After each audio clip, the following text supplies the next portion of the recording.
Muito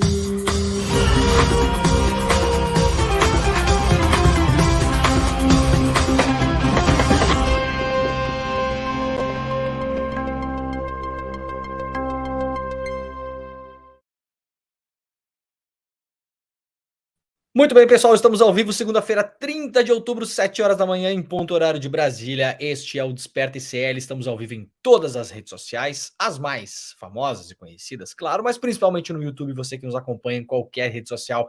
Muito bom dia, muito obrigado, obrigado por estar aqui conosco, né? A nossa audiência é sempre muito cativa, estamos com galera já aí de Araçatuba, de Bruxelas, de Araraquara, da Baixada Santista. O pessoal já tá chegando, vai deixando seu comentário nos comentários, claro.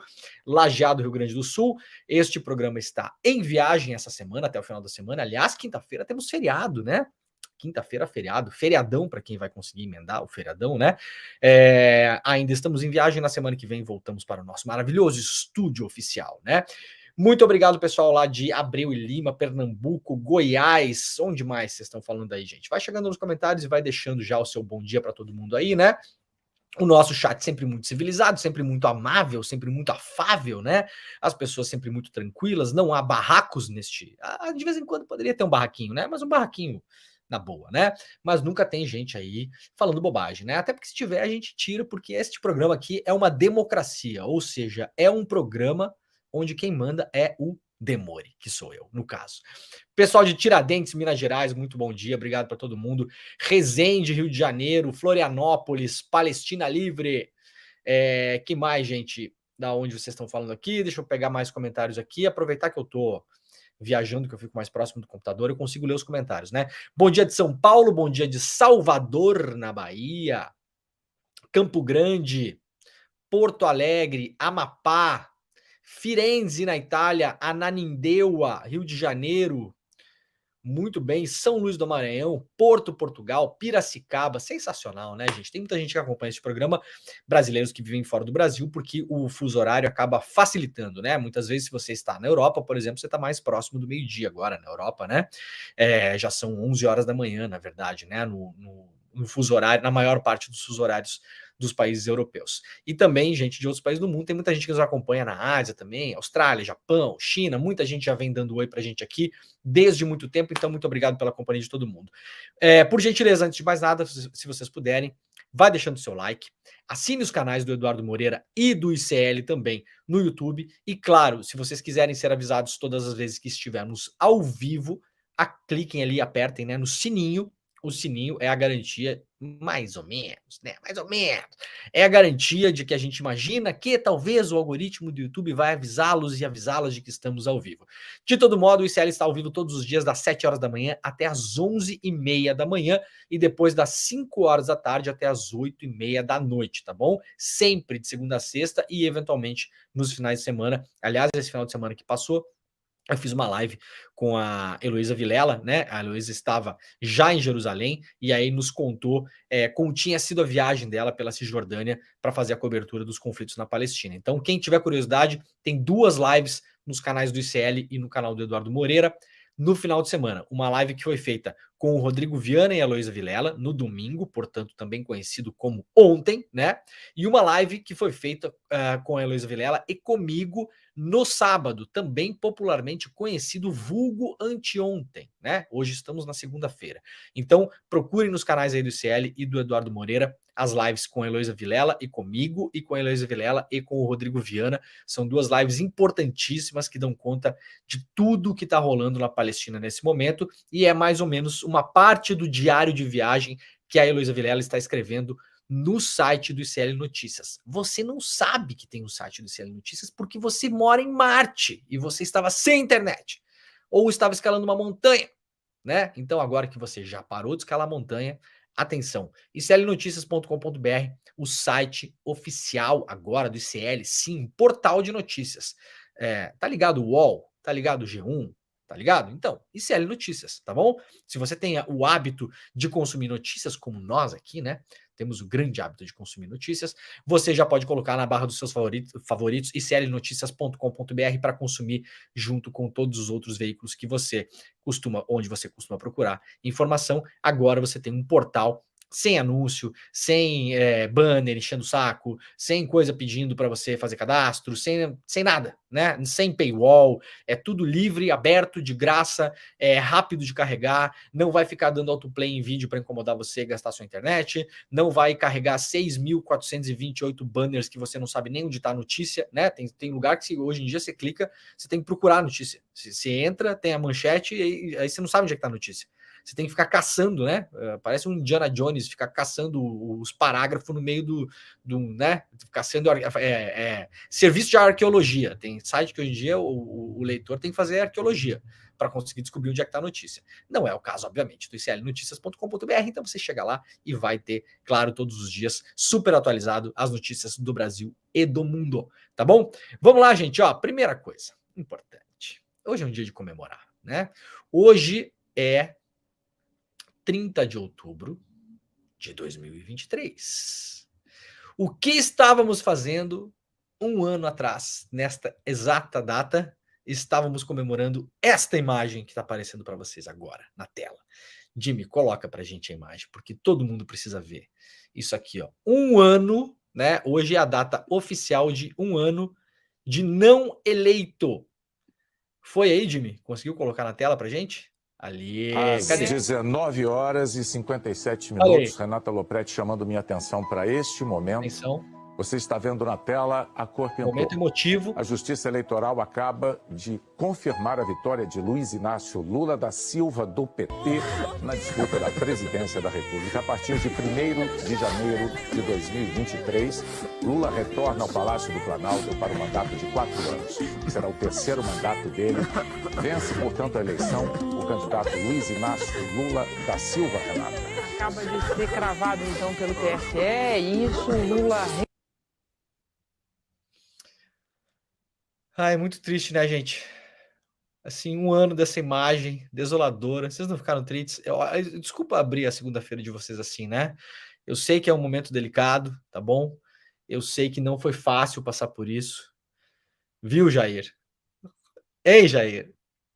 Um ano de não eleito. Jimmy, pode compartilhar a minha tela, por favor, com a galera, porque tem mais e mais aqui. Aqui, ó. Esse é um ano, então parabéns, Brasil. Aqui, ó. Vamos aplaudir!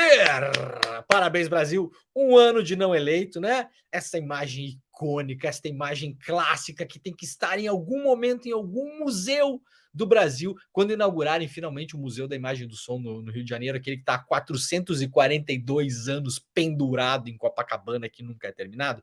Talvez um dia, quando inaugurarem, né? Aquele elefante branco que foi feito na Orla, vão poder usar essa imagem, né? Esta imagem aqui, isso aqui é uma imagem digna, isso aqui é a nossa Mona Lisa, não é, gente? Essa imagem aqui não é a nossa Mona Lisa?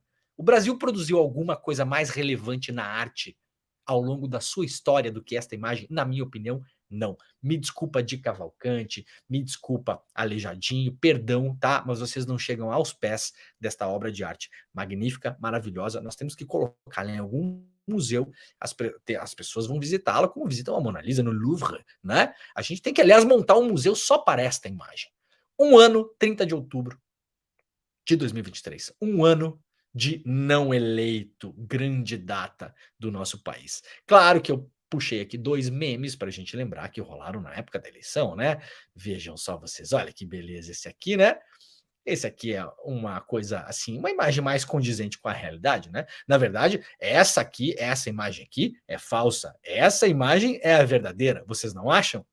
Eu acho, né? Precisamos de um fact-checking. Fact-checkers que nos acompanham no chat, por gentileza, vocês acham que esta imagem é a imagem verdadeira ou esta imagem é a imagem verdadeira? Ou ainda mais, será que essa imagem é a imagem verdadeira? O que é que vocês acham? Vamos lá, votem no nosso chat. A gente não vai abrir enquete, mas vocês podem votar.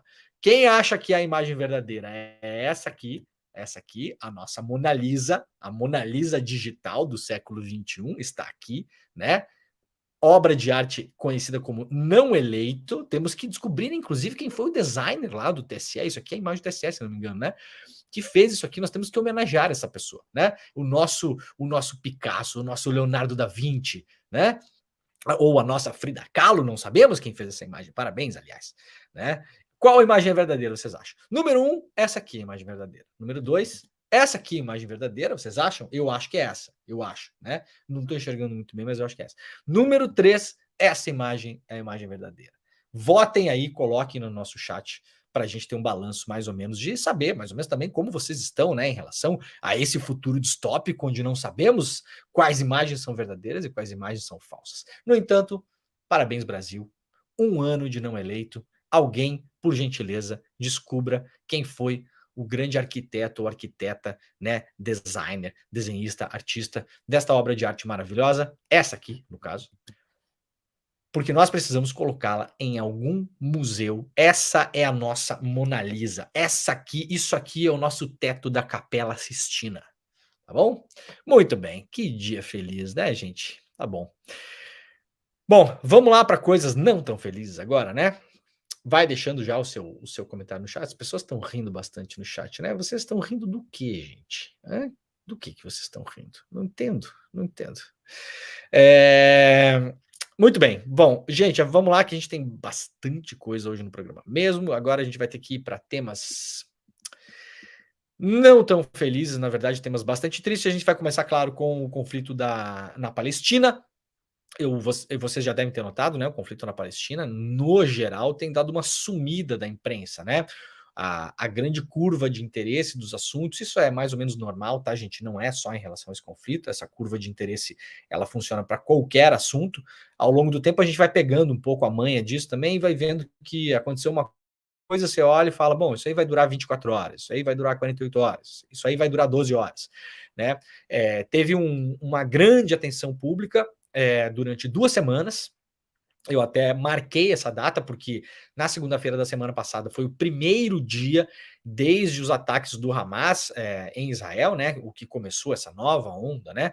Não foi o Hamas que começou isso historicamente, mas assim, colocando como um marco histórico recente, né?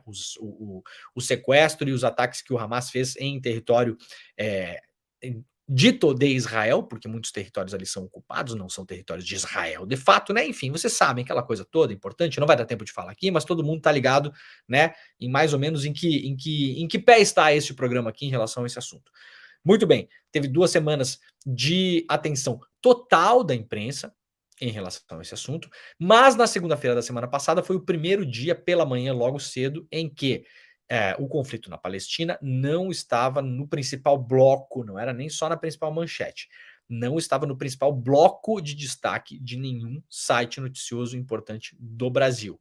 E agora ele vira um assunto colateral, como virou a guerra da Ucrânia, né? Como isso é natural, entre aspas, na imprensa que aconteça, tá? E vai depender agora de espasmos de notícias mais ou menos relevantes para ganhar algum destaque de novo. No entanto, claro, lá no site do dclnoticias.com.br, vocês terão a importância dada ao assunto do modo como ele merece. Primeiro, há um diário de guerra escrito pela Heloísa Vilela. Se você não acompanhou, a Heloísa agora está voltando para o Brasil, mas há vários textos que ela publicou lá, diários, super interessantes, importantes, um outro olhar sobre o conflito, um outro olhar sobre a guerra. Então, acesse o Diário de Guerra da Heloísa Vilela e também hoje, claro, na capa do clnoticias.com.br está lá o conflito, que é ainda o principal assunto do nosso portal. Vamos lá, então? Bombardeios de Israel matam mais de 8.000 pessoas, segundo o governo de Gaza. Das vítimas fatais, ao menos 3.342 pessoas são menores de idades. 2.000 mulheres e 460 idosos. Uma coisa importante antes de ler essa notícia. No final de semana, na sexta-feira, na verdade, o governo Biden falou que não dá para confiar nesses números de Gaza, porque eles são divulgados pelo Ministério da Saúde local de Gaza. 2 coisas importantes. Primeiro, o Ministério da Saúde divulgou a lista dos nomes de todas as pessoas mortas. Isso está público e pode ser checado por qualquer pessoa. 1. 2. No final de semana, se não me engano, foi até a CNN ou o New York Times, não lembro. Foi uma dos conglomerados de imprensa ocidental, assim ditos, que divulgou uma coisa importante. Jamais, atenção, antes dessas semanas que estamos passando agora, qualquer governo, seja os Estados Unidos, seja Israel e tal, duvidou dos números do Ministério da Saúde de Gaza. Nunca houve uma dúvida como está acontecendo agora. Esses números nunca foram colocados em dúvida. Eles são aceitos pela ONU, eles são aceitos pela OMS, eles são aceitos pelo Médicos Sem Fronteiras, são aceitos pelos Repórteres Sem Fronteiras, pela Anistia Internacional, todas as entidades do mundo, todas as entidades do mundo, assim como aceitam dados do Ministério da Saúde de Israel, por exemplo, aceitam dados do Ministério da Saúde de Gaza. Agora, magicamente, porque o genocídio é grande, tem muita gente sendo assassinada pelo que Israel está fazendo em Gaza, agora alguém resolveu colocar em dúvida os números. A gente pode colocar em dúvida os números de Israel também, então. Podemos? Não podemos? Podemos ou não podemos? Né? Então é muito conveniente que esse assunto venha à tona agora. Ah, mas tudo bem, Leandro, mas talvez não sejam 8 mil. Não, talvez sejam mais. A possibilidade é que seja mais, inclusive, né? Porque num território sob intenso bombardeio, como é Gaza nesse momento, fica difícil, inclusive, tristemente, contar os corpos, né? Agora, vamos supor que não são 8 mil. São 5. São 4.500. São 4. Não, vamos supor, então, que sejam 3 mil pessoas assassinadas. Quem sabe 2.500? Quem sabe 2 mil pessoas? Tá bom para vocês? Qual é exatamente o número de pessoas considerável que vocês vão achar, né? Os críticos dessa ideia, desse levantamento, que é ok. Não, 8 mil é demais. Vamos falar que é mentira. Então assim, 6 mil tá bom. Tá bom 6 mil para vocês?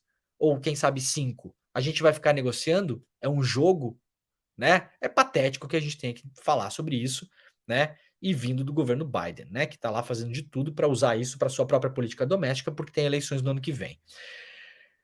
Então, lá no iclnoticias.com.br chegou a 8.005 o número de palestinos mortos na faixa de Gaza depois dos bombardeios israelenses. Isso informações da agência EF, com base em um comunicado do Ministério da Saúde de Gaza neste domingo, portanto ontem. A contagem considera as mortes desde o último dia 7, pós-ataque do grupo Hamas a Israel. Portanto, não são 8 mil pessoas assassinadas pelo governo de Israel na faixa de Gaza. São muitas mais. 8 mil é do dia 7 para cá. Não se esqueçam que a faixa de Gaza vem sendo bombardeada há muitos anos. Tá bom? O porta-voz do Ministério, então, afirmou em entrevista coletiva que entre os mortos também há 2.000 mulheres e 460 idosos. O representante de Gaza acrescentou que ao menos 25 ambulâncias foram destruídas dentro do território e 57 unidades de saúde foram alvos de ataques das forças israelenses. Unidades de saúde contabiliza-se também, claro, hospitais, né? O pessoal que estava muito apegado à história daquele único hospital, aquele único, é o único que há dúvida, né?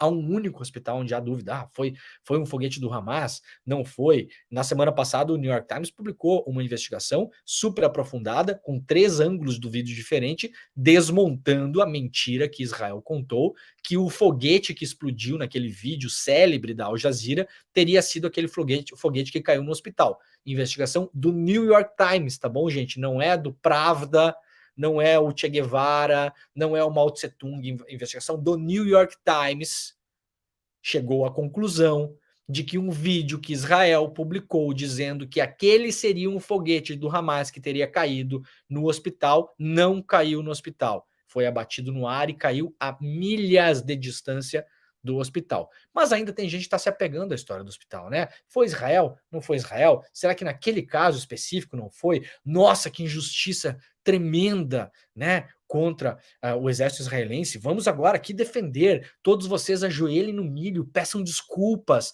porque vocês falaram um absurdo que Israel bombardeou um hospital. 57 unidades de saúde atingidas pelos bombardeios de Israel. 8.005 mortos, 460 idosos, 3.342 pessoas abaixo dos 18 anos. Tá bom para vocês ou vocês vão ficar agarrados na história do hospital ainda?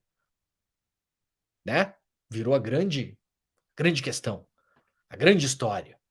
Nossa, que absurdo esses jornalistas.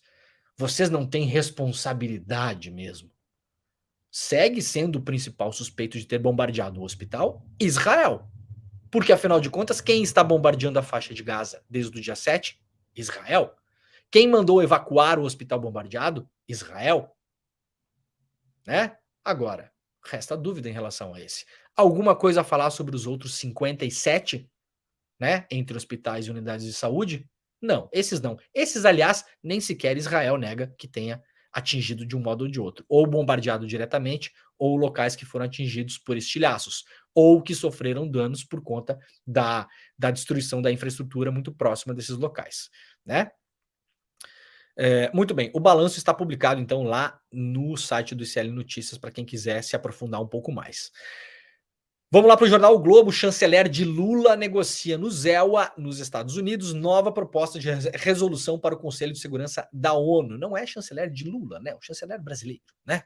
Mas tudo bem, tudo certo. Eu só achei estranho, né? Porque pareceu que assim o funcionário pessoal do presidente, né? Não, é o chanceler, é o Mauro Vieira, tá?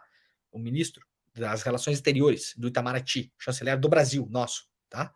Não é do Lula. Tá esquisita a manchete, né?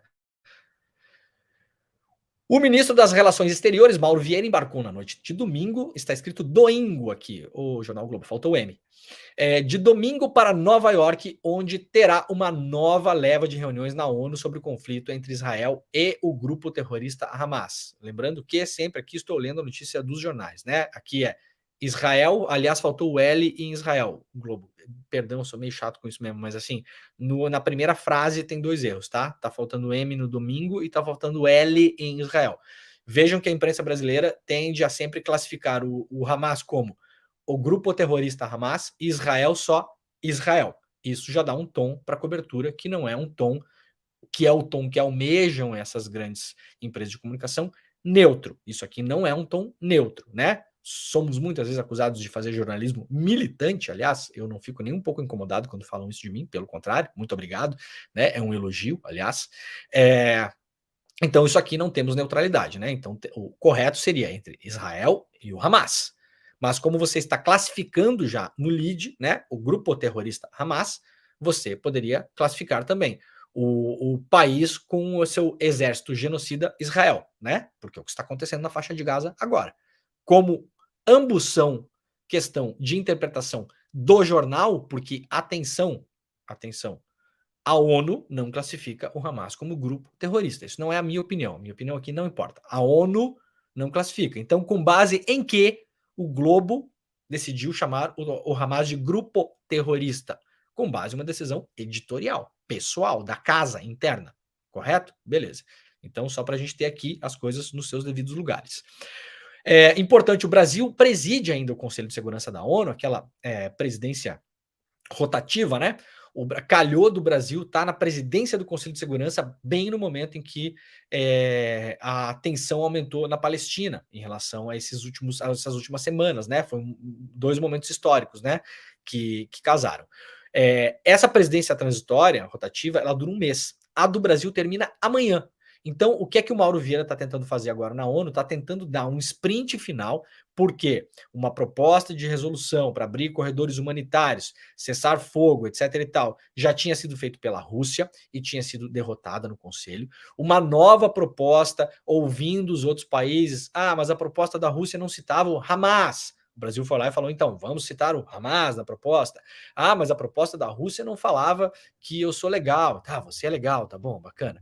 Mas a proposta da Rússia não falava que a gente é mais legal do que eles. Tá, tudo bem, tá bom, você é mais legal do que eles, tá bom? O que mais você quer? A gente só quer abrir corredores humanitários, tirar as pessoas que querem sair da faixa de Gaza, poder entrar com comida, com remédio, e um cessar-fogo para reorganizar as coisas. Esse é o cerne da proposta. Se você quer ser chamado de querido, de bonito, de bacana, de legal, tá bom. O Brasil foi lá, colocou tudo dentro da proposta. O que fizeram nos Estados Unidos? Vetaram a proposta. Muito bem. Agora o Brasil está correndo entre hoje e amanhã. Possivelmente não dê tempo de fazer alguma coisa para ser votada amanhã, mas é o que o chanceler brasileiro está tentando fazer na ONU nesse momento. Embora, segundo o Itamaraty, ainda não haja um texto a ser apresentado e nem previsão de votação de uma resolução no próximo dia, o Brasil está com consultas em andamento para tentar avançar em algum consenso em torno de um novo texto. A ideia é respaldar o texto e adotar pontos em comum para evitar o veto de algum dos 5 dos membros permanentes do Conselho de Segurança, né? Estados Unidos, China, Rússia e França, né? E Reino Unido. Qualquer um desses que votar contra a resolução não passa, tá, gente? Então, a resolução do Brasil da semana passada, ela foi aprovada quase que por unanimidade, teve 2 abstenções, Rússia e Reino Unido, se não me engano, e apenas 1 voto contra, dos Estados Unidos. Ah, mas a maioria não vence, não é assim na democracia? Não, na democracia construída na ONU é diferente. Na democracia construída na ONU tem 5 votos que se falar não, é não, apesar do fato de que os outros podem falar sim, né? É um excelente exemplo, né, de democracia, inclusive, não é mesmo? Parece uma coisa meio autoritária, não parece? Pois é mais ou menos assim como funciona o Conselho de Segurança, né? De modo unilateral, autoritário, né, usando a sua autoridade, os Estados Unidos foram lá e falaram não. E enquanto isso, as bombas seguem caindo em Gaza. Aliás, no final da semana que passou, o exército de Israel começou a entrar no território com a sua infantaria também, um ataque terrestre. Muito bem, vamos lá, seguindo aqui nesse assunto. O Conselho de Segurança da ONU se reúne nesta segunda-feira para discutir o conflito na faixa de Gaza, portanto, já junto com o chanceler Mauro Vieira. Lá no iclnoticias.com.br, cessar fogo imediato em Gaza, pede Médicos Sem Fronteiras. A comunidade internacional deve tomar medidas mais fortes para instar Israel a parar com o derramamento de sangue. Pessoas estão sendo mortas e deslocadas à força de suas casas. A água e o combustível estão acabando. A atrocidade atinge em escala nunca vista em Gaza. Esse é o texto denunciado nesse final de semana pela organização Médicos Sem Fronteiras. Atenção, uma escala nunca vista em Gaza é uma escala de terror. Já visto que Gaza vem sendo bombardeada há muitos anos. Então, não é que o pessoal do Médicos Sem Fronteiras, que aliás está lá há muitos anos também, conhece muito bem o local, conhece a região e consegue classificar se o que acontece hoje é melhor ou pior, ou menos pior, ou mais pior do que aconteceu no ano passado, ou em 2021, etc, etc. Então, o alerta está sendo dado. Isso aqui não é o Ministério da Saúde de Gaza. Para quem tem dúvidas em relação, não, mas aí são números do Hamas. Quem está falando que está ruim é o Hamas. Isso aqui é a organização Médicos Sem Fronteiras, que está operando no local, aliás, né? Vamos lá para o Diário do Centro do Mundo. ONU alerta para colapso da ordem pública em Gaza e pressiona Israel. A intensificação dos bombardeios e a ampliação da ofensiva terrestre das Forças Armadas de Israel na faixa de Gaza levaram a uma série de saques a armazéns e centros de distribuição de alimentos da ONU. Esse cenário levantou preocupações sobre o colapso da ordem pública na região, alertando para uma situação cada vez mais desesperadora. O secretário-geral da ONU, Antônio Guterres, insistiu novamente por uma pausa humanitária no território palestino, enquanto autoridades internacionais expressaram preocupação com a resposta desproporcional de Israel ao conflito. Durante uma visita a Katmandu, capital do Nepal, Guterres expressou seu lamento devido a intensificação das operações militares por parte de Israel na faixa de Gaza. Ele enfatizou que, em vez de uma pausa humanitária amplamente necessária e apoiada pela comunidade internacional, a situação viu um aumento nas operações militares israelenses, agravando ainda mais a cruel crise humanitária na região. Apoio internacional, mais ou menos, né? Do que eu tenho visto, o único país que tem se expressado muito fortemente e usado, inclusive, a expressão genocídio planejado é o governo da Espanha, através da sua ministra, se não me engano, a ministra dos Direitos Humanos. Eu tenho seguido ela no Twitter, ela vem se posicionando sobre isso todos os dias, né? Agora, vários outros países não têm expressado absolutamente nada além da boa e velha hipocrisia. Os Estados Unidos, aliás, mandaram armamento e mandaram dinheiro para o exército israelense, né? Em maio, quem acompanha esse programa sabe, eu estava em Oslo, na Noruega, onde inclusive estou agora, novamente, né? Para quem não sabe, eu sou professor convidado da Universidade Metropolitana de Oslo. Muita gente pergunta, você vai aí toda hora e tal? Sim, é por isso, eu venho a trabalho, né? Em maio vim também. E eu filmei, aliás, mostrei no programa aqui, o porta-aviões. Falei sobre isso, inclusive, com a Heloísa Vilela, na nossa live de sábado, sobre a experiência da Heloísa Vilela na cobertura do conflito lá na Cisjordânia. Eu filmei a maior máquina de guerra já produzida pela história da humanidade, chamada USS Gerald Ford, que é um porta-aviões cheio de caças em cima, né, com mais de 2.000 militares, uma máquina de guerra que estava portada, assim, bizarramente, no fiord de Oslo, para todo mundo ver, né, aqui na Noruega. Na época, por conta das tensões da guerra da Ucrânia, porque a Noruega terceirizou o seu exército para a OTAN desde o final da Segunda Guerra Mundial, é incapaz de se defender sozinha de uma ameaça como a Rússia, por exemplo, né? E aí os Estados Unidos mandaram para cá porque a Noruega faz fronteira seca com a Rússia lá no extremo norte. Sabem onde está o porta-aviões Gerald Ford nesse exato momento? Está no Mar de Gaza, na frente do Mar de Gaza, na frente. Então, assim, apoio internacional, Guterres, você tá meio sozinho nessa aí, tá? Lamento lhe informar. Ato em solidariedade à Palestina reúne mais de 2.000 pessoas na Avenida Paulista. Também noticia aqui o islnoticias.com.br. Lá na revista Fórum, Netanyahu apaga tweet e se desculpa após falha da inteligência em 7/10. O primeiro-ministro de Israel provocou uma crise no governo sionista após acusar os chefes da inteligência e do Shin Bet, a agência de segurança que atua em Israel, uma espécie de ABIN israelense, né? Ou uma CIA, se querem, né? A ABIN não, porque a ABIN é a agência da atrapalhada, né? É mais parecido com a CIA, porque é uma coisa, de fato, eficiente para o mal, né? O Netanyahu, então, publicou um tweet alertando para uma falha da inteligência no dia 7 de outubro, quando os soldados do Hamas promoveram um ataque que matou cerca de 1.400 israelenses e também levou pessoas sequestradas para o território da faixa de Gaza.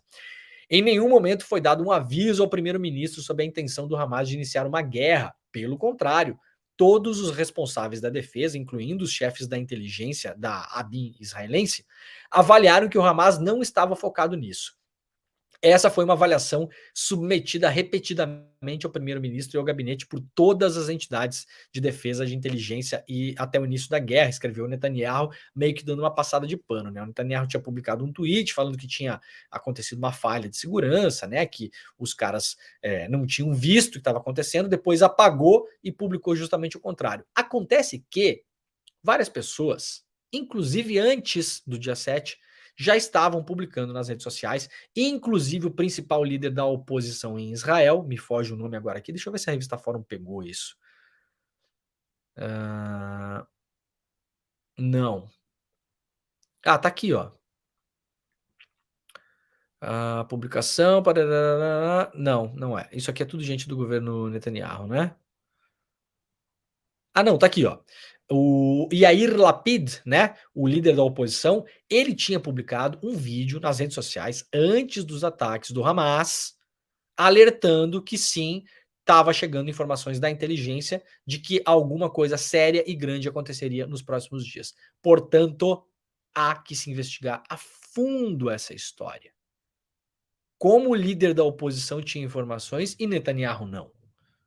Se as tinha, não fez nada. Não deu bola, não agiu, eventualmente achou que era bom que acontecesse, é possível. Estamos falando de Benjamin Netanyahu, tá? Tem gente que perde um pouco a mirada, né? Netanyahu é o Bolsonaro, tá, gente? Bolsonaro, é o Trump, é essa galera, tá bom? Não é igual ao Bolsonaro. Não é igual, nem o filho do Bolsonaro é igual ao Bolsonaro. Ninguém é igual a ninguém, né? Tá bom? Mas assim, para termos da gente entender, assim, né, o que tá acontecendo no mundo, eu acho irônico, inclusive, né, para não dizer patético, como falei na sexta-feira, que tem gente que diz que lutou contra o fascismo de Bolsonaro no Brasil e apoia Netanyahu. Não lutou nada, tá bom? Tá bom? Você tá só tentando enganar ou a si próprio ou a todo mundo, tá bom? Se você se diz o grande democrata que lutou contra o fascismo de Bolsonaro e tá apoiando Netanyahu, apoiando as ações do exército israelense nesse momento, você, no mínimo, é um hipócrita. No mínimo, um hipócrita. Pode ser mal informado, pode ser ignorante, né?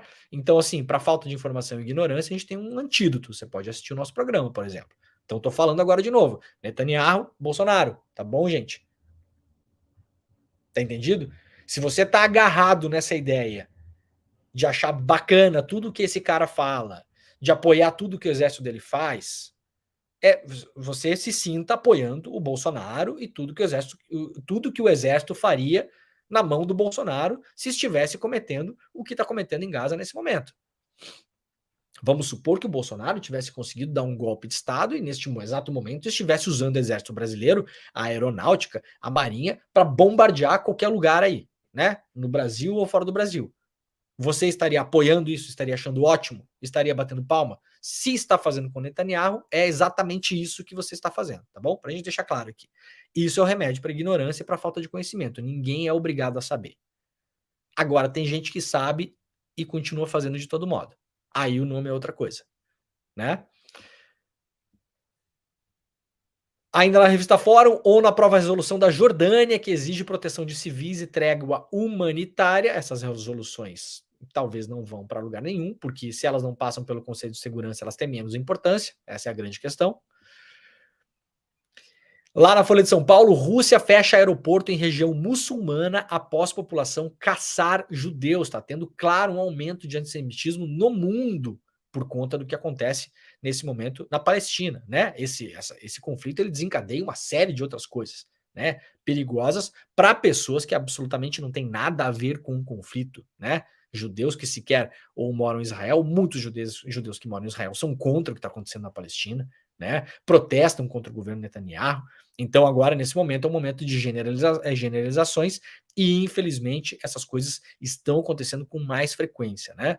Pessoas teriam invadido a área do aeroporto da República do Daguestão em protesto contra israelenses, segundo relatos iniciais.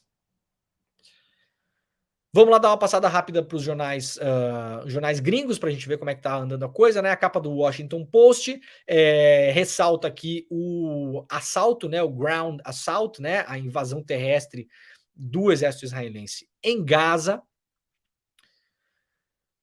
O New York Times também fala aqui sobre a guerra, claro, né? Tá no primeiro grande bloco aqui, né? Fala principalmente sobre as 34 horas de medo em Gaza, né? Um blackout total em Gaza. Gaza foi desconectada do mundo nas últimas 33 horas, sem luz, sem telefone, sem internet. Gaza, neste momento em que Israel decidiu fazer isso, virou uma ilha completamente desconectada do mundo. Pouquíssimas pessoas que estão lá, alguns jornalistas, ainda têm acesso a telefone por satélite, e enquanto a conexão permanecer e enquanto eles tiverem bateria, também, para os seus celulares, porque muita coisa está sendo feita de improviso, há alguns geradores ainda em Gaza, o problema é que o combustível está acabando, né? A própria ONU alertou isso na quinta-feira da semana passada, o combustível está acabando, inclusive para os geradores para os hospitais. Então, é uma situação de desconexão com o mundo. E isso é feito. Quem é que tem intenção de apagar a luz e fazer as coisas no escuro?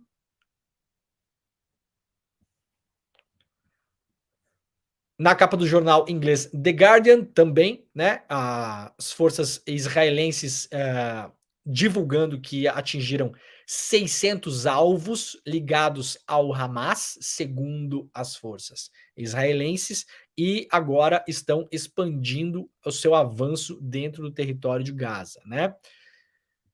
Isso com artilharia e com infantaria, né, gente? Com tanques, com carros blindados e tal, e com soldados também. Aqui na capa do Telegraph também, a principal notícia é o conflito lá na Palestina. A capa do jornal É o País também. Os tanques israelenses avançam em uma ofensiva sobre a cidade de Gaza. Aqui tem imagens, né, do É o País mostrando de longe, né, é o que dá para pegar, né? Alguns jornalistas conseguem se posicionar mais próximos da fronteira e conseguem mostrar o avanço dos tanques, né? E aí, claro, também a gente vai ter agora, cada vez mais, filmes que são publicados na internet, que são filmados pelos soldados israelenses na sua invasão a Gaza. Então, preparem-se para cenas heróicas de soldados sendo salvos heroicamente, aquela coisa toda, porque isso vai fazer parte também da propaganda da guerra, né? Então aqui já no El País já tem um pedaço, né? Tem aqui esse vídeo eu assisti um pouco antes de ir para o ar, tem uma parte aqui que mostra, aqui ó, deixa eu ver se é esse aqui que estava na matéria antes, que mostra o avanço dos tanques, né? Não, isso aqui são as cenas de destruição em Gaza. Tem um outro vídeo nessa matéria do país que mostra o avanço dos tanques e eu acabei não separando pra gente aqui. Lá na capa do Corriere della Sera, o conflito já perdeu um pouco de espaço. Nós temos aí, na primeira história, um escândalo doméstico, local, né? E aqui no segundo pedaço do jornal temos então os combates no entorno da cidade de Gaza e o ataque que está sendo feito agora pelo exército israelense. Na capa do La República também, né, temos basicamente as duas manchetes iguais, né? Aliás, os jornais vêm se tornando cada vez mais iguais. Acho que deveriam fundir o La República com o Corriere della Sera, porque até uns anos atrás tinha alguma diferença. Agora até as fotos são as mesmas, né? Lá na capa do Le Monde Diplomatique também, uma guerra urbana começa em Gaza. Muito bem, gente. Pulando esse assunto, vamos lá então para outras coisas que a gente tem para o programa de hoje, né? Lembrando para quem está chegando agora, por gentileza, deixa o seu like, assina este canal, né? Este programa é o programa Desperta ICL, nós estamos ao vivo todos os dias às 7 horas da manhã, das 7 até às 8. Eu sou Leandro Demori e este é o ICL Notícias. Vamos lá para a Folha de São Paulo. Com táticas de disfarce, conteúdo nazista se dissemina pelo TikTok. Conteúdos nazistas e com discurso de ódio têm sido disseminados de forma exponencial no TikTok, a rede social mais utilizada pelos adolescentes brasileiros, com estratégia de disfarce para driblar as ferramentas de moderação e assim alcançar o maior número de usuários. Isso aqui é perigosíssimo. Quem tem filhos aí na idade que está usando o TikTok, muita atenção, tá bom? É inevitável falar isso, né? Parece uma coisa de pais autoritários, mas fica ligado no que seu filho e sua filha está consumindo. Muitas vezes não vai ser conteúdo explicitamente, né, nazista. Não vai ter a foto do cara lá, né, do bigodinho. Não vai ter a foto dele. Esse tipo de colonização da mente entra na cabeça da molecada de outra maneira, por outras vias, né? Com a tática conhecida como apito de cachorro, uma referência ao apito canino audível só para os cães, usuários da rede têm espalhado conteúdos nazistas por meio de expressões e símbolos aparentemente banais. Eles, no entanto, escondem mensagens de incitação ao ódio e à violência e cooptam, sobretudo, jovens para grupos extremistas. Esse é o grande perigo, tá? O seu filho ou sua filha vai lá, começa a consumir esses conteúdos, começa a se radicalizar mesmo sem ter consciência disso, e quando vê, tá com a cabeça bem pronta, bem aberta para ser cooptado para grupos extremistas, e depois sabe-se lá Deus onde essa história pode parar. Essa é a conclusão de um estudo feito a partir da observação de 2 semanas realizadas pelas pesquisadoras Letícia Oliveira e Tatiana Azevedo. Para o relatório, elas criaram um perfil no TikTok que passou a seguir e curtir vídeos de perfis com conteúdo neonazista e que fazem parte da subcomunidade que cultua autores de massacres em escolas. Em pouco tempo, o algoritmo do TikTok reconheceu o conteúdo preferido do perfil e passou a fazer recomendações de vídeos e contas desta mesma temática nazista e neonazista na aba para você do TikTok. As pesquisadoras alertam sobre o risco desses conteúdos alcançarem os jovens, principalmente aqueles com os transtornos mentais ou em sofrimento emocional, como é o caso de um aluno de 16 anos que entrou armado na Escola Estadual Sapopemba, na zona leste de São Paulo, na última segunda-feira. Ele matou um adolescente e feriu outros 13 estudantes. No inquérito policial sobre o ataque à escola, a mãe do adolescente atirador contou que ele era um usuário frequente do TikTok e que produzia conteúdos em situações controversas para alcançar mais seguidores e fama. Em uma das ocasiões, ele publicou um vídeo com uma suástica desenhada no rosto e às vésperas do ataque na escola, ele se automutilou na coxa com o mesmo símbolo. Para a polícia, o objetivo dele era se promover na internet. Porém, vídeos como os do autor do ataque em Sapopemba não são os principais conteúdos de cunho neonazista encontrados na rede social chinesa. Esquisito, rede social chinesa, né? Alguém fala de rede social estadunidense quando vai falar do Facebook ou do Instagram? Muito bem, segue o baile. As pesquisadoras citaram que os usuários têm se distanciado dos símbolos mais conhecidos, como a suástica, e optando por códigos nos nicknames e símbolos na foto do perfil. Um deles é o símbolo do sol negro, que pesquisas apontam ser um símbolo popular entre neonazistas e é composto por uma espécie de roda solar formado por 12 runas. Há ainda diversos nicknames que combinam os números 14 e 88. Isso porque o número 14 se refere às 14 palavras da frase do supremacista branco David Lane. E 88 significa Hail Bigodinho, né? Porque é o HH, né? 88, oitava letra do alfabeto, H, 88, HH, tá? Então, ó, olho nisso, tá, gente? Porque, de fato, essa... a radicalização para o mal, né? A gente pode se radicalizar na vida para o bem, para várias coisas, né? Você pode, por exemplo, se tornar uma pessoa radicalmente adepta de esportes aquáticos, sei lá, né? Radicalização não é necessariamente para o mal. Agora, nesse caso aqui, obviamente é. Então, olho nisso, porque não é tão evidente o modo como essas contas usam de comunicação em massa para cooptar jovens para cometer, no limite, né, esses massacres que a gente tem visto acontecer no Brasil, infelizmente com maior frequência, tá bom? Paz, atenção, olho nisso.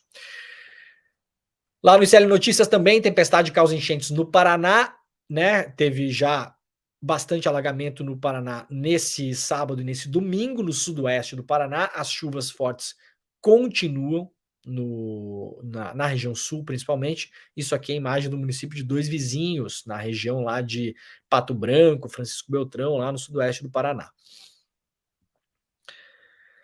Vamos lá para o DCM, Diário do Centro do Mundo. Policiais do Rio de Janeiro roubaram 31 fuzis do Comando Vermelho e venderam para a facção rival. Cada dia que a gente vê um político falar que vai combater o crime e faz uma coisa tipo assim, coloca a polícia de um lado e o crime do outro, né? O universo sorri de modo irônico para nós, seres humanos, pobres seres humanos, falando essa bobagem, né? Não, a gente vai usar a polícia porque temos que defender a polícia e a polícia é que vai combater o crime. Atenção, isto é uma imensa bobagem, tá bom? Vamos lá de novo. Atenção, isto é uma imensa bobagem. Sobretudo no Rio de Janeiro, onde polícia militar e polícia civil estão enfiadas com o pé nessa jaca até o talo, aqui juntinho com o crime organizado, seja de perfil mafioso miliciano, seja de perfil de facções, as facções mais clássicas, mais antigas, digamos assim, né?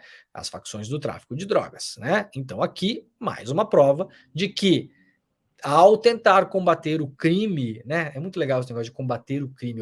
Parece o Sérgio Moro falando. Quando eu vejo gente falando isso, eu me lembro do Sérgio Moro, tá? Desculpa aí quem fala, mas ó, quando vocês entram nessas, parece o Sérgio Moro, tá bom? Combater o crime, tá bom?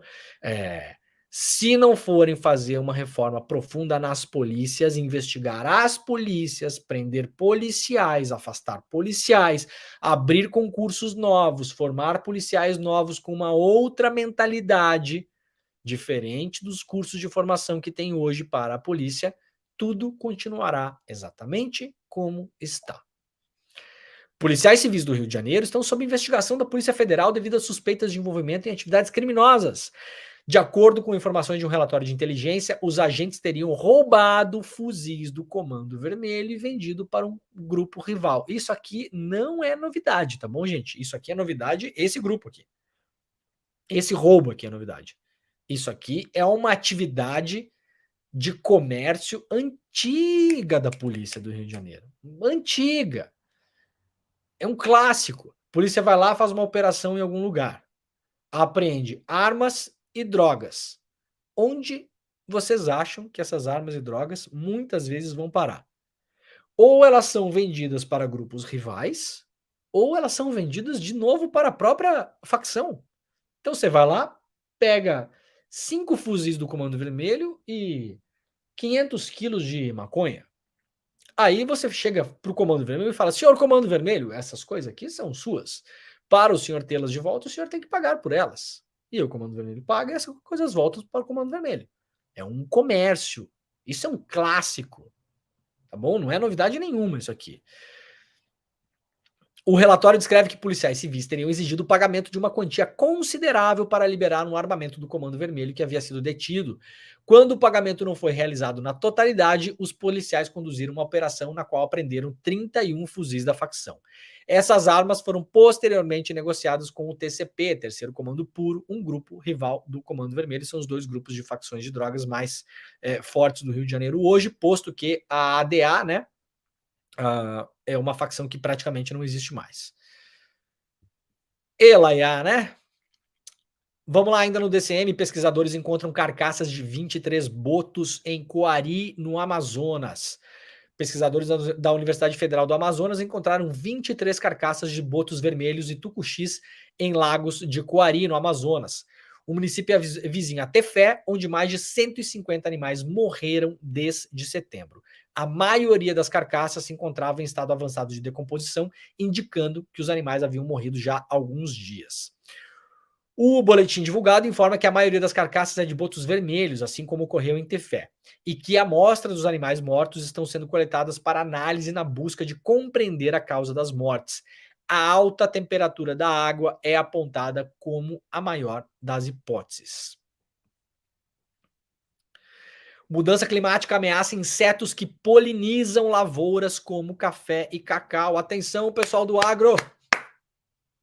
Tá na hora de acordar, pessoal do agro. Tá na hora de acordar, né? Tem gente que estava achando que o mundo ia se acabar, mas ia continuar tudo dantes como, né? Como nunca antes. Atenção, pessoal do agro. Atenção, plantador de café. Atenção, pessoal que depende de polinização. Laranja, todo mundo.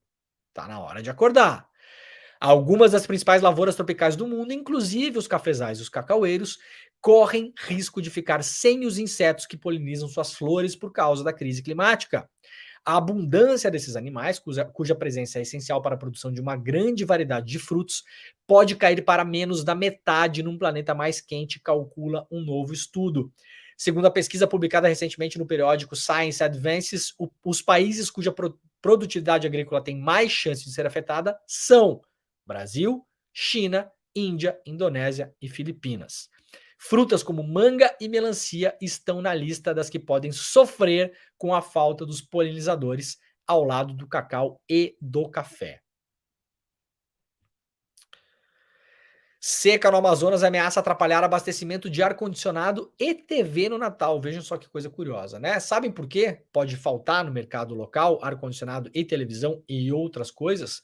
Porque os barcos não estão conseguindo navegar na região devido à seca dos rios. Então, a crise climática todos os dias nos dá algumas bofetadas na cara, porque tem várias pessoas de vários setores da economia que acham que está tudo bem, que não vai dar nada, que não pega nada, que vai ficar só um pouquinho mais quente, que daí a gente compra ar-condicionado, né? Ah, não, mas tudo bem, se tiver aquecimento global, a gente compra ar-condicionado. Pois bem, o ar-condicionado não está chegando, tá bom? Não está chegando por quê? Porque não tem água no rio, né? O mesmo rio onde estão morrendo os botos. E assim, sucessivamente, as coisas estão acontecendo. Líder quilombola é assassinado no Maranhão, lá da revista Fórum. José Alberto Moreno Mendes, conhecido como Doca, foi morto em frente à sua casa. Infelizmente, mais um caso de líder quilombola assassinado no Brasil. A comunidade de território quilombola Monte Belo, localizado em Itaipuaçu Mirim, no estado do Maranhão, foi abalada pela trágica morte do líder José Alberto Moreno Mendes, conhecido como Doca. O assassinato, perpetrado por 2 atiradores em frente à sua residência, gerou comoção e indignação, destacando a violência persistente contra defensores dos direitos humanos e a luta pela titulação dos territórios quilombolas. Mais um caso, né? Como teve o caso da mãe Bernadette, e infelizmente esses casos estão se sucedendo no Brasil com uma velocidade assustadora. É muito difícil você lutar pelo direito à terra hoje no Brasil. Sempre foi, né? Hoje também segue sendo.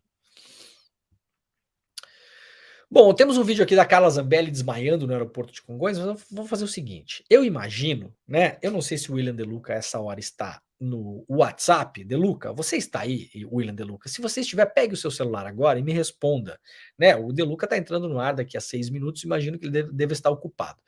Deluca, o senhor mostrará o vídeo da Carla Zambelli desmaiando no aeroporto? Se sim, eu não vou mostrar hoje aqui, tá bom? Não mostrarei, né? Este programa aqui não é um programa de fofoca, tá bom? Não é. Programa de fofoca é o programa do William Deluca. E que bom, porque eu adoro fofoca, né? E quem não gosta de fofoca não sabe o que tá perdendo. Então, quem gosta de fofoca é uma fofoca qualificada, claro, é uma fofoca do ICL, né? É uma fofoca de gabarito, é uma fofoca de consistência, né? O programa do Deluca começa às 5 horas da tarde, né? O nosso querido rolê, né? Vamos dar um rolezinho, né? Com o William Deluca. Ou então, meu querido Deluca, se você for mostrar esse vídeo, deixa eu ver se ele vai me responder aqui. Não deve estar online nessa hora, né? Tá muito ocupado. Vamos ver. Mas deve mostrar. Se não mostrar, vou pedir para que ele mostre o vídeo. Então, temos vídeo, sim, da Carla Zambelli desmaiando no aeroporto, mas a gente não vai mostrar aqui. Vamos manter o segredo, vamos manter o mistério, né? É bom, é um misterinho, né? 7h55 da manhã, vocês podem. Depois, quem quiser pode procurar, mas também não precisa procurar, gente. Ó, 5 horas da tarde, você cola aqui, né? Que vai ter. Vai ter, com certeza vai ter. Com certeza vai ter. Ai, muito bem. Vamos lá então para o final. Deixa eu antes rapidamente me despedir aqui do pessoal que nos acompanha na TVT, na TV Querimurê e também na Rádio Brasil Atual. Este programa, como vocês sabem, está em rede, né? A nossa rede consiste em fazer a transmissão pela internet, em vários canais, mas também na TV aberta, TVT, em São Paulo, Grande São Paulo, TV Querimurê na Bahia, Salvador e Grande Salvador, e também na Rádio Brasil Atual. Sim, você pode nos ouvir pelo seu radinho também em São Paulo. Então, muito obrigado a quem nos acompanhou nesses 3 veículos. Amanhã nós estaremos de volta, tá bom? Com o Desperta ICL. Um beijo pra vocês, gente. Tchau, tchau. Ó, galera, rapidamente 2 notícias para encerrar aqui. Polícia da Colômbia oferece recompensa de 240 mil reais por informações que ajudem a encontrar o pai do jogador Luiz Dias, do Liverpool. Homens em uma motocicleta interceptaram o carro dos pais do jogador em La Guajira. A mãe foi liberada ainda na noite de ontem, mas o pai dele segue sequestrado. Isso aqui é uma notícia do mundo da bola, né? Mas que está sendo bem falada em vários meios de comunicação do mundo todo. E aí, para encerrar, eu acho que é isso. Para encerrar, é isso. Muito bem. Então tá, ó, vamos fazer o seguinte, vamos terminar o programa. Ô, Jimmy, faz uma gentileza pra gente. Eu vou me despedir aqui da galera. Pode me colocar só na tela, só eu? Eu vou me despedir do pessoal aqui, né? Então, muito obrigado pela audiência de todo mundo. O ICL Notícias primeira edição está começando neste exato momento. Vocês não precisam mais sair daqui para acompanhar o ICL, o N1, o nosso querido N1, né? Que começa daqui a pouquinho com a Vivi, com o Deluca, com o Edu, com todo mundo lá, né? Todos os nossos comentaristas, com o Rodrigo, tá todo mundo no estúdio já. Fiquem por aqui. Lembrando que a gente vai ao vivo até às 11h30 da manhã. Então, vamos terminar o programa do seguinte modo. Jimmy, por gentileza, tire a nossa tela do ar, sai tela, deixa só o papai. Tela sai, fica papai. Muito obrigado pela audiência de todo mundo. Será que o Jimmy está me ouvindo? Sim, está me ouvindo. Muito obrigado pela audiência de todo mundo. Nós voltamos amanhã e vamos encerrar, Jimmy, com o vídeo do dia, né? Do dia, hoje é o dia mundial do não eleito, feriado mundial. Sabiam disso? Eu estou na Noruega, ninguém está trabalhando aqui. Estou olhando pela janela, aliás, está nevando, primeira neve do ano na Noruega. Ninguém está trabalhando nesse momento em Oslo, por quê? Porque é feriado global hoje, que é o feriado global do não eleito, né? 30 de outubro faz um ano que o cidadão não foi eleito. Então vamos terminar o programa. Jimmy, você pode colocar o vídeo, depois já roda a nossa vinheta e o programa se acabou-se, tá bom? Muito obrigado para todo mundo. Fiquem aí com o vídeo do não eleito. Um beijo e ó, tchau. Às 19h57, Renata Lopretti chamando minha atenção para este momento. Você está vendo na tela a cor pintou. A Justiça Eleitoral acaba de confirmar a vitória de Luiz Inácio Lula da Silva, do PT, na disputa da presidência da República. A partir de 1º de janeiro de 2023, Lula retorna ao Palácio do Planalto para um mandato de 4 anos. Será o 3º mandato dele.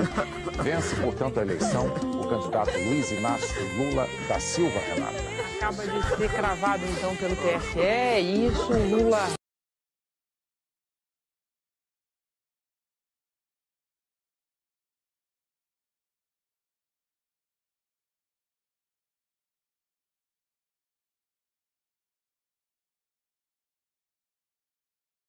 Pois é, chegou a hora do primeiro grande lançamento do ICL na área de filmes e documentários. Você está preparado para assistir um filme que vai te tocar profundamente e revelar uma verdade que todo mundo tenta esconder?